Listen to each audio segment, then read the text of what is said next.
नमस्कार, मेरा नाम अभिषेक शुक्ला है और मैं बद्री विशाल डिग्री कॉलेज में इतिहास विषय के असिस्टेंट प्रोफेसर के पद पर कार्यरत हूँ।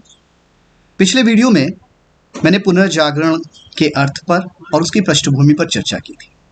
इस वीडियो में मैं पुनर्जागरण की एक बहुत महत्वपूर्ण विशेषता मानवतावाद पर चर्चा करूँगा। वास्तव में मानवतावाद पुनर्जागरण के काल की आत्मा है और पुनर्जागरण की सबसे प्रमुख विशेषता यदि अगर हम किसी को कहेंगे तो मानवतावाद है। संपूर्ण पुनर्जागरण आंदोलन मानवतावाद के इर्द गिर्द ही केंद्रित रहा है। तो मानवतावाद से तात्पर्य क्या है? मानवतावाद से तात्पर्य है मनुष्य केंद्रित समाज की स्थापना करना, मानव केंद्रित अप्रोच, यानी मनुष्य की समस्याओं का अध्ययन करना, मनुष्य के जीवन में रुचि लेना, मनुष्य का सम्मान करना, हर व्यक्ति की निजता का आदर करना, यह है मानवतावाद। अगर मानवतावाद की चर्चा की जाए तो पुनर्जागरण काल के सबसे बड़े और सबसे पहले मानवतावादी के रूप में पेटार्क का नाम सामने आता है।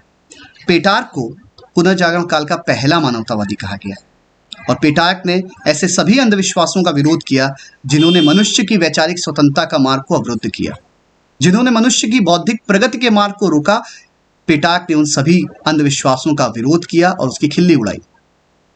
इसी क्षेत्र में एक दूसरे मानवतावादी के रूप में इरास्मस का नाम भी प्रचलित है। इस इरास्मस को मानवतावादियों का राजा कहा जाता है। अब यदि मानवतावाद की बात कर रहे हैं तो पुनर्जागरण के दौर के साहित्य को यदि देखें तो साहित्य के सभी विषयों में मनुष्य ही केंद्र में आ चुका था।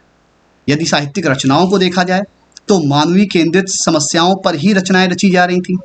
ईसा मसीह का चित्रण भी मनुष्य के रूप में किया गया था, ना कि किसी ईश्वर के रूप में। चित्रकला के समस्त विषय भी मानव की समस्याओं पर ही केंद्रित हो चुके थे और मनुष्य को अब इतना ज्यादा महत्व था कि साहित्य एवं इतिहास के अध्ययन को ही मानविकी कहा जाने लगा। पुनर्जागरण ने मानवतावाद और व्यक्तिवाद को इस कदर प्रोत्साहित किया कि मनुष्य ने अपनी क्षमताओं पर विश्वास किया। उसने प्राचीन गौरव से प्रेरणा लेके नवीन खोजों का जो मार्ग प्रशस्त हुआ, उसने दुनिया को एक बेहतर जगह रहने के लिए बनाई। और मेरे ख्याल से भविष्य में भी हमें इसी तरह की अप्रोच की ज़रूरत है कि मनुष्य केंद्रित समस्याओं को अगर हम अपने केंद्र बिंदु में रखेंगे तो निश्चित रूप से हम एक इस दुनिया को रहने के लिए बेहतर स्थान बना सकते हैं। जय हिंद, जय भारत।